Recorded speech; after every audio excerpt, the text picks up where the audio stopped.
বর্তমান যুগে স্মার্ট আমরা সবাই হতে চাই, কারণ আমাদের প্রত্যেকের মনে ইচ্ছে থাকে যে সবাই আমাদেরকে পছন্দ করুক।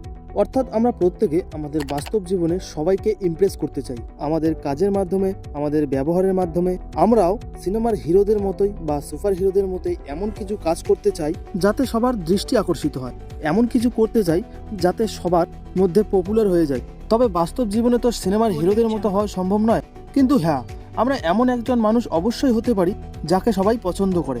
অর্থাৎ হ্যাঁ, আমরা নিজেদেরকে এমনভাবে প্রস্তুত করতেই পারি যাতে যে কেউ আমাদের ওপর ইমপ্রেস হয়ে পড়ে। আর হ্যাঁ, এই সুপার পাওয়ার তখনই আসবে যখন আমরা নিজেদেরকে চেঞ্জ করে ম্যান থেকে জেন্টালম্যানে পরিণত হব। আর এই জেন্টালম্যান হলো এমন একজন মানুষ যাকে সবাই পছন্দ করে। শিশু থেকে বৃদ্ধ, পুরুষ থেকে মহিলা সবাই পছন্দ করে। কিন্তু বলতে খুবই খারাপ লাগে যে আমাদের সমাজে এরকম মানুষের সংখ্যা খুবই কম। তাই আমি আপনাদের বলতে চাই যে আপনারাও নিজেদেরকে স্মার্ট এবং জেন্টালম্যানে পরিণত করো। সো আজ আমি তোমাদের এমনই 5টি টিপস দেব যেগুলি ফলো করলে তোমাদের জীবন বদলে যেতে পারে।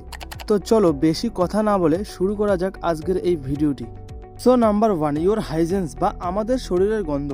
আপনি যতই সুন্দর হন না কেন, নিজেকে যত স্মার্ট দেখান না কেন, শরীর থেকে যদি দুর্গন্ধ বের হয় তাহলে কেউ আপনার কাছে থাকা পছন্দ করবে না। কারণ আমাদের শরীরের মধ্যে থাকা নাক অত্যন্ত শক্তিশালী একটি ইন্দ্রিয়। তবে হ্যাঁ, কোনো মানুষকে আকৃষ্ট করার জন্য শরীরের গন্ধটাও অত্যন্ত গুরুত্বপূর্ণ ভূমিকা পালন করে।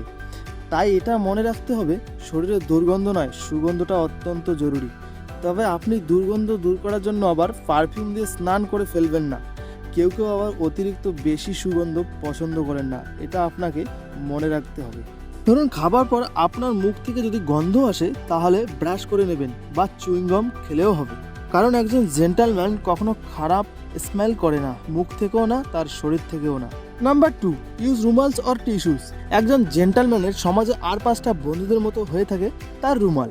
তাই আপনার অলওয়েজ নিজের কাছে রুমাল রাখা উচিত। তার কারণ সর্দি, কাশি, হাসি এগুলো যে কোনো সময় আসতেই পারে। আর সেই সময় যদি আমাদের রুমাল না থাকে তখন হাত দিয়ে মুখ ঢাকতেই হয়, তখন হাত নোংরা হয়ে যায়। আর সেই সময় যদি হাত ধোয়ার মতো পরিস্থিতি না থাকে আর তখন বাধ্য হয়ে আমাদের হাতটা জামায় মুছতে হয়, যেটা খুবই অস্বস্তিকর ব্যাপার এবং অস্বাস্থ্যকর। তাই নিজেদের জন্য বা অন্যদের জন্য রুমাল বা টিস্যু পেপার রাখাটাই বুদ্ধিমানের কাজ। Number 3, your appearance. একটা কথা অলওয়েজ মাথায় রাখবেন, অ্যাপিয়ারেন্সের উপরে অনেক কিছু ম্যাটার করে।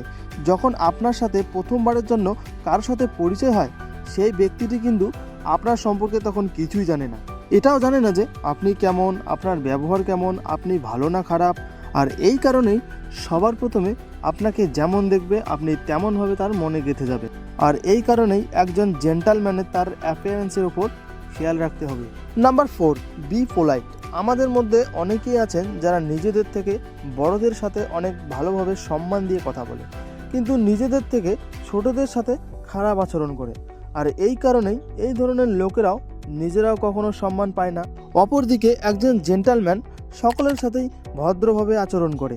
ছোট শিশু থেকে বয়স্ক পর্যন্ত, ধনী থেকে গরিব পর্যন্ত সবার সাথে অনেক ভালো ব্যবহার করে। শুধু এইটুকু নয়, একজন জেন্টালম্যান তাদের দৈনন্দিন কাজের জন্য প্লিজ বা থ্যাঙ্কফুল হয়ে থাকে। সেটা হতে পারে কোনো রেস্টুরেন্টের ওয়েটারকে জল আনার জন্য প্লিজ বলে থাকা, অথবা কোনো গেট কিপারকে গেট খুলে দেওয়ার জন্য থ্যাংক ইউ বল। তাই একজন স্মার্ট মানুষ হতে চাইলে এই ক্রেডিটগুলি থাকা অত্যন্ত গুরুত্বপূর্ণ। Number 5, know your boundary. প্রত্যেকটা মানুষের মধ্যে কিছু প্রাইভেসি বা গোপনীয়তা রয়েছে, আর এটা থাকা তার একটা অধিকারও। আর একজন জেন্টালম্যান এই কথাটি অলওয়েজ ভালো করেই জানে। তাই সে কখনোই অন্যের প্রাইভেসি লাইন ক্রসই করে না, তাদের পার্সোনাল বা ব্যক্তিগত লাইফে কখনো ইন্টারফেয়ারই করে না। এরকম হয়তো অনেকবারই হয়েছে যে কেউ একজন তার মোবাইলে একটি পিক কাউকে দেখতে দিল, পিক দেখার পর সেই ব্যক্তিটি সোয়াইপ করে নেক্সট পিক দেখা শুরু করলো, তাও আবার কোনো অনুমতি ছাড়াই, যেটা বেশিরভাগ মানুষই অপছন্দ করে।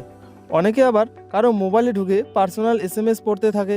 এরকমই মানুষ আরও বোকা বোকা কাজ করে, যেটা অ্যাকচুয়ালি প্রাইভেসিতে ব্রেক করে। বাট একজন জেন্টালম্যান সবসময় তার বাউন্ডারি জানে, আর এই কারণেই সে সর্বদাই তার মধ্যে থাকার চেষ্টা করে। আর এই কারণেই সবাই তার সঙ্গে থাকতে স্বাচ্ছন্দ্য বোধ করে। তো এগুলি ছিল এমনই 5টি টিপস যেগুলি ফলো করে খুব সহজেই আপনি আপনার সমাজের একজন স্মার্ট মানুষ বা একজন জেন্টালম্যান হয়ে উঠতে পারবেন। তো আজকের এই ভিডিওটি যদি আপনার একটুও কাজের মনে হয় তাহলে একটি লাইক দিয়ে আমাদের উৎসাহিত করুন পরবর্তী আরও ভালো ভালো ভিডিও নিয়ে আসার জন্য। শেয়ার করে আপনার বন্ধুদেরকেও একজন জেন্টালম্যান হয়ে উঠতে সাহায্য করুন। অ্যান্ড আপনি যদি আমাদের চ্যানেলে নতুন হয়ে থাকেন তাহলে এখনই সাবস্ক্রাইব করে পাশের বেল আইকনটি প্রেস করে রাখুন আমাদের পরবর্তী সমস্ত নতুন ভিডিওর নোটিফিকেশন সবার প্রথমে পাওয়ার জন্য।